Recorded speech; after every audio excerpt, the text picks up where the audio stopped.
morning. Welcome to Science Ignite Africa, and particularly to our first chemistry class.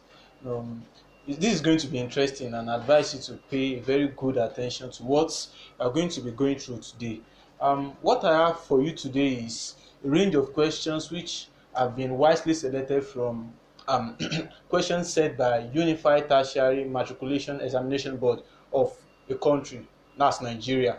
And here with me today are some questions selected from topics like electrochemistry, equilibrium, atomic structure, and the likes. So, and I really like you to pay attention, like I said earlier.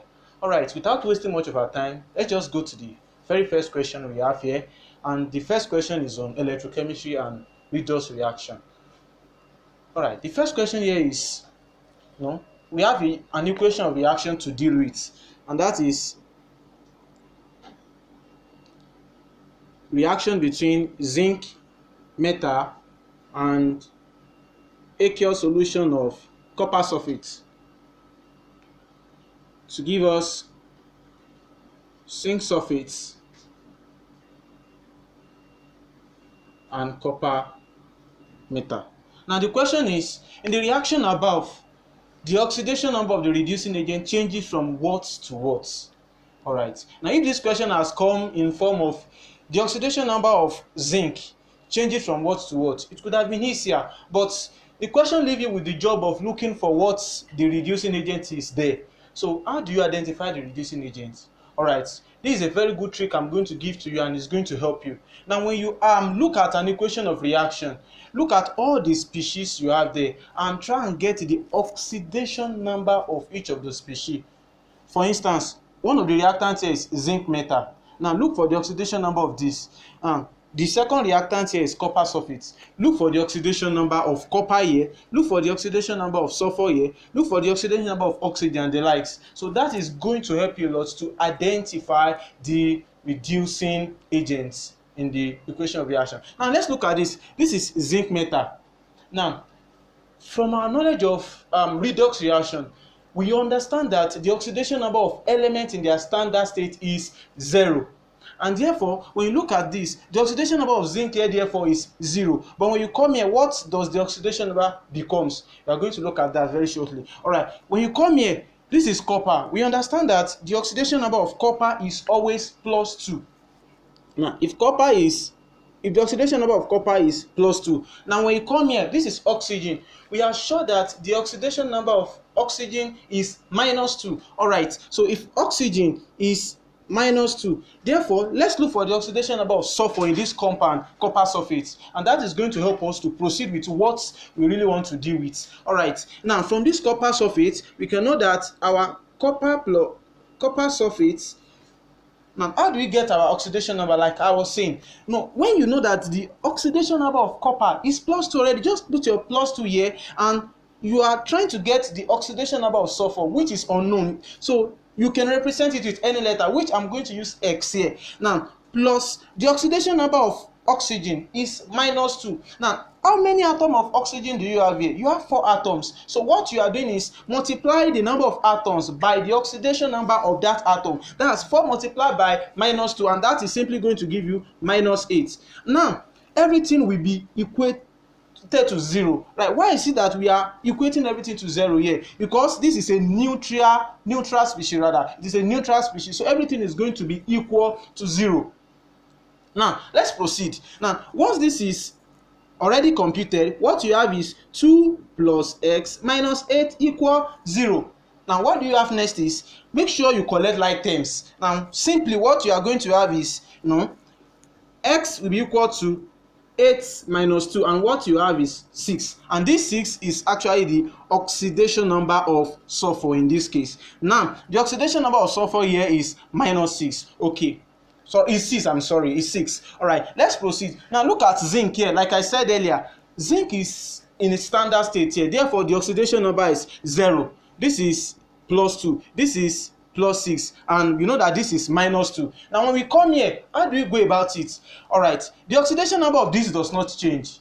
The oxidation of this is still -2, and the oxidation number of this is what? It is 6, like we have calculated here. So if the oxidation number of this is 6, let's look for the oxidation number of zinc in this compound. No, don't forget I said because zinc is in what? In its natural state here, the oxidation number is 0. Now when it has formed a compound, definitely the oxidation number must change. So let's go ahead and calculate the oxidation number of zinc, then you are really going to understand what I'm trying to pass across. Now zinc sulfate. Now we don't know the oxidation number of zinc here, so it's going to be represented by any letter. Let me use letter A here. Plus, what is the oxidation number of sulfur as we have calculated here? The oxidation number is 6.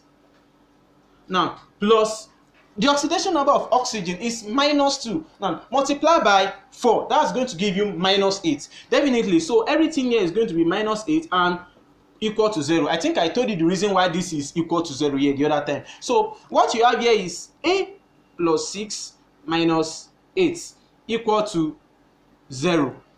Now what do you have in this case is A equal to 8 minus 6, and what you have is simply A equal to 2. Alright, what you have here is that the oxidation number of zinc changes from 0 to 2. Now what exactly am I driving at? Now when we are talking about reducing agent and oxidizing agent, you should understand that any species in an equation of reaction whose oxidation number increases is a reducing agent, and reducing agents get oxidized in a reaction.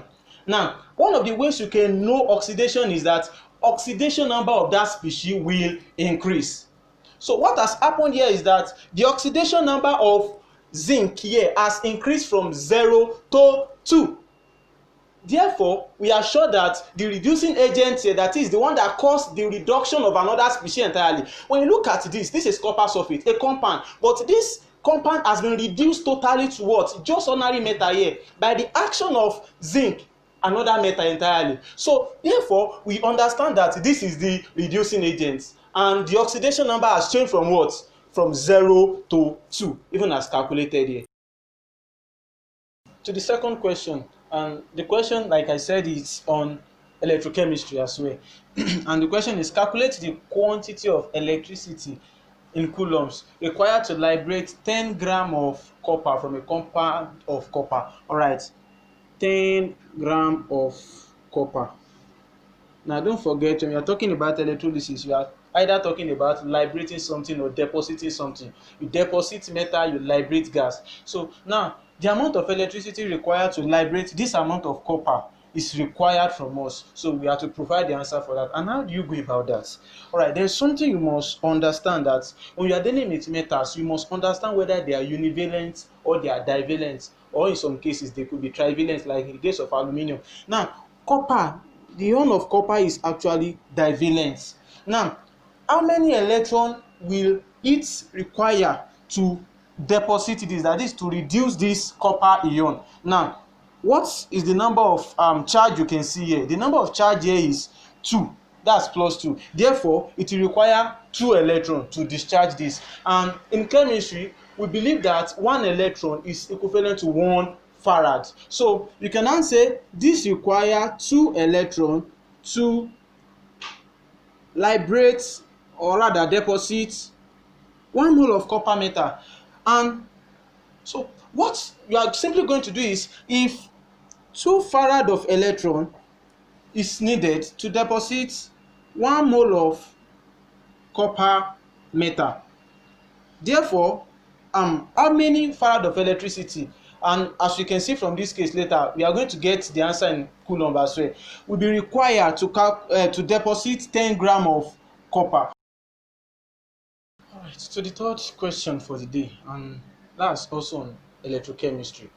How many Faraday of electricity is required to produce 0.25 mole of copper? Our equation of reaction does not change, the kind of which I wrote the other time. So 2 electrons is required to deposit 1 mole of this metal. Now we can say that 2 farad of electricity is required to deposit 1 mole of copper metal. Now, from the question, we have how many Faraday of electricity is required to produce 0.25 mole of copper.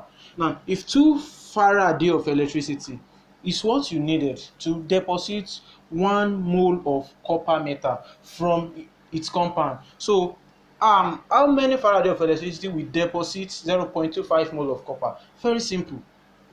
Just relate. What you are doing here is simply relativity. You are relating what looks alike with each other. So when you have 1 mole here, where you have 0.25 mole in the question, you just put it here. 0.25 mole of copper will require how many Faraday of electricity? You can use any letter. I'm using X here. So simply put, what you are doing is X will give you what here? 2 times 0.25 mole, and your answer is simply going to be, when you look at this very well, it's going to give you 0.5 Faraday of electricity, and this is going to be our final answer, the answer required from us. So 0.25 mole of copper is going to require 0.5 Faraday of electricity to get it deposited. So that's that about the question.